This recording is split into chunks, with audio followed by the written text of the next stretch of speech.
So now, as for some more rumored reports, we did get some interesting info regarding a certain free agent starting pitcher that is still on the market. On SNY's Baseball Night in New York, Andy Martino labeled free agent pitcher Brandon Woodruff as a name worth keeping an eye on in the next month, but followed it up with saying that no deal is close, but it could be a developing story moving forward. Over the past few years, Woodruff has established himself as one of the best frontline arms in baseball, posting a 2.70 earned run average across the last 3 seasons in Milwaukee. But after extension talks stalled, leading him to be non-tendered by the Brewers, Woodruff is now 30 years old and underwent major shoulder surgery this offseason and is expected to miss a mass majority of 2024. As 3 current Mets rotation pieces are guaranteed to become free agents after the 2024 season, the Mets' long-term plans for beyond this year regarding the starting rotation remain unclear. With a Milwaukee connection to Mets president of baseball operations, David Stearns, a multi-year deal with the Mets to have him rehab this season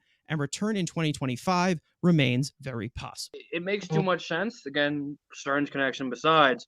You're not trying to compete next year for this year. You can get back and healthy, and you need starting pitching. And in, let's say, hypothetical world, we say this, again, 2025 generational pitching class, even though maybe that number one guy might be extended before opening day. I just got a feeling he's about to get a nice bag from a new rich owner. Still really a class of ace caliber pitchers on the market. And if you're running into spring training 2025 with you sign an ace, Senga's your 2, Woodruff's your 3, that's a hell of a damn rotation that can get you back into competing for the playoffs. Again, it is a shoulder surgery. It's not like Tommy John where there's a lot more risk with the shoulder. You know, we've seen a lot of guys with pulled pork shoulders in this city. They have a shoulder injury, they're never the same again. So there is some risk there. But if you're telling me he's my 3, and let's say he's seeing this as, like, again, a lower third rotation with the upside of being one of the best pitchers in baseball, it makes too much damn sense to rehab him, let him, get into this pitching lab with Hefner, and then going into the camp at 2025 with 2 really good pitchers with him and Senga, and then we'll see what else they do in the rotation if it is bringing back a former ace or whatever ace they decide to choose or trade for. Then you can get yourself back to being a competitive team in 2025. And again, when we talk about playoffs, you need at least 3 elite starters to go game 1, 2, and 3. To be determined, Senga, Woodruff, that can match up with pretty much anybody. You have that connection personally with him, drafting, developing him. He knows him probably better than anybody, any GM in baseball. So if he can talk to him and see that, trust that he can get back to 95% of what he was, give him that 1+1, make him have make no money this year, and then give him if Lucas Giolito and Lance Lynn and Luis Severino can get $15 million, give him that, 17, 18 for next year to give him the ability to go back and touch the market after next year. Or hell, if Stearns trusts him, give him a little more term because, again, why not have some stability? You do run that risk. If that shoulder is pastrami, you're giving a little term to a guy who the shoulder can just blow out and just becomes a bum. But, again, if this season means nothing, you can use that money and, again, pencil in a really good rotation with high upside of getting back to being a contender. And you're going to get him on 10 cents to the dollar what he would be if he was healthy. Ever since he's been available, I've been 1,000% on the get Woodruff. I mean, I've been all in on that because the way I look at it is that if he's pretty close to what he was, obviously when he's ready to come back, you could get a number 2 pitcher for number 5 starter money. And that opportunity does not come around every offseason. There's only, in my opinion, if all these guys were fully healthy, let's say Woodruff was fully healthy, he's better than everyone on the market right now. I like a healthy Woodruff better than Blake Snell. I like him better than Jordan Montgomery. I think that so for the guy to be right there and you can get him for number 5 money to pitch, again, if all things go well, could pitch like a number 2, I take that risk. I mean, if I'm taking a risk already, like I said, like with Luis Severino, I'd rather take that risk with Brandon Woodruff, where, again, I believe the upside is higher as far as if everything goes right. And his age is not too crazy. It's not like the guy's past 35. Like, he's, early 30s? I think 30. 31 Yeah, he'll be 31. He's 30. Yeah. He's 30, 31. So, it's not a terrible age. It's something that I like Andrew's idea of maybe, third-year club option, or even how we talk about Diekman, maybe vesting option. Okay, you meet these certain numbers in year 2. We give you a third year, higher AV, vesting or whatever. I'd be all for that. So to me, I think this probably, again, one of the most no doubter. Like I'd say definitely go for it, because it's like I've been saying. We said a few years ago, not a few years ago, a few weeks ago. Once they got Mania, and I think it was the Mania episode we talked about. But it's like the long term outlook of the rotation is okay. Sanga's going to be here, but Severino 1 year, Hauser 1 year, Mania 1 year, Quintana 1 year. Who's actually going to be here next year that's already on the rotation?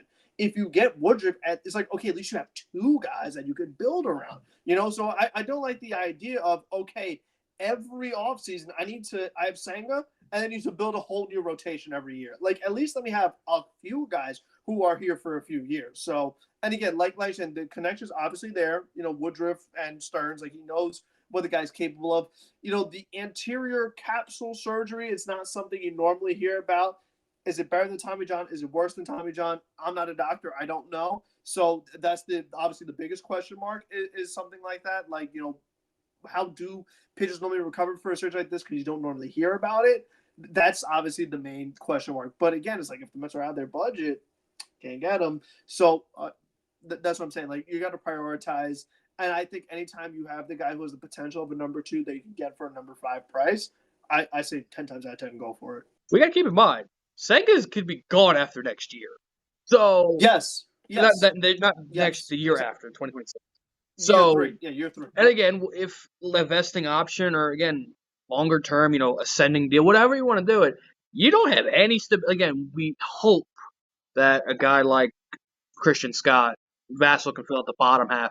Obviously, Sproat and Tidwell, we think, can be at least upper end guys. Again, and I'm not saying load the rotation up with mid-30s guys, but if they're, again, bargain bin shopping. This is the best bin bargain dumpster dive you can go out and get.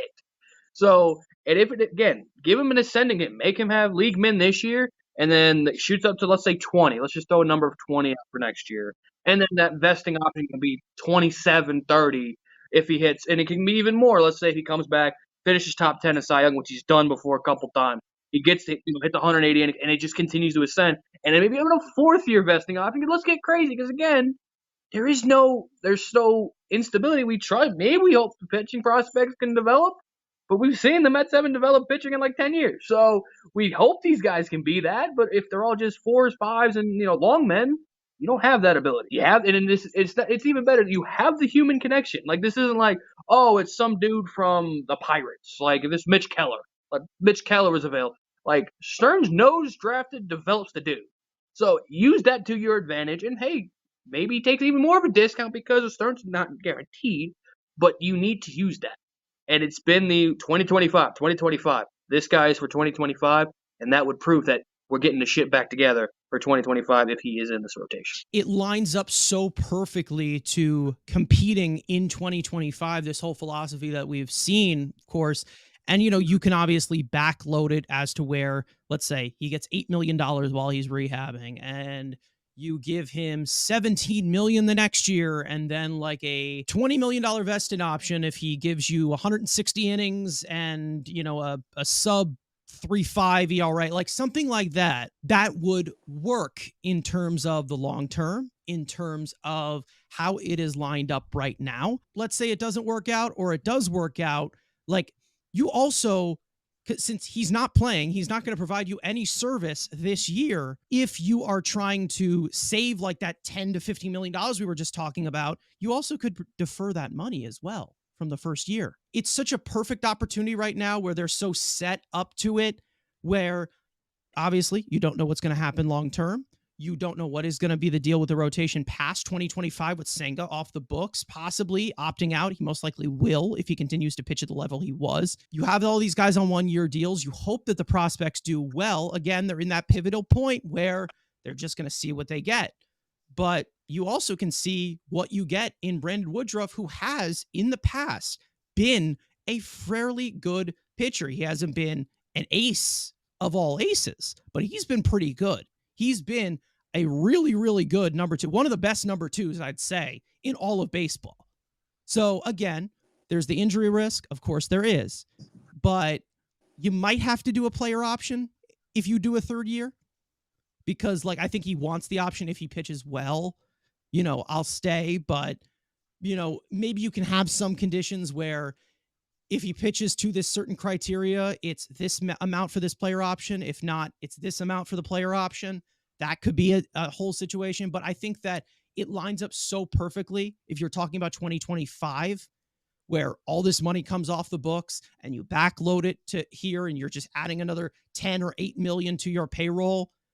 That's fine. Maybe you offload somebody from the roster who is making $2 million and giving up bombs and high leverage. Maybe you do something like that. We don't have anybody for 2025 besides Senga. We don't have anybody for 2026 at all. Let him rehab. He knows David Stearns. He knows Stearns' techniques in the system with that. So I'm sure he's going to have like a familiar situation. I mean, you obviously want to be comfortable in a comfortable setting coming off an injury. It is a major injury, of course. There is going to be risk, but it's a flyer that you can 100% take because it's lined up in this time loan so perfectly.